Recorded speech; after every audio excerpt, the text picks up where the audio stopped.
আজকে আমি বানাবো চিকেন চিজ নাগেট।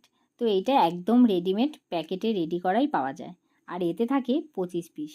তো আমি একটা প্লেটে কয়েকটা বার করে নেব, যতটা আমার লাগবে আমি ততটা বার করে নিয়ে ভেজে নেব, আর বাকিগুলো রেখেও দিব। তো এবারে আমি প্লেটে তুলে নিয়েছি আর কড়া বসিয়ে দিয়েছি। খুব সামান্য তেলেই এটা ভাজা হয়ে যায়। তারপর আমি একে একে এখানে খুব সুন্দরভাবে একটা একটা করে সাজিয়ে সাজিয়ে কড়ার মধ্যে দিয়ে দেবো। আর খুব ঝটপট এটা তৈরি হয়ে যায়, খুব সহজেই, একদম অল্প ক্ষীরের জন্যে এটা একদম খুব ভালো খাবার। তো ঝটপট করে হয়ে গেল আমার এক পাশ, আর এক পাশ আমি উল্টে নেব।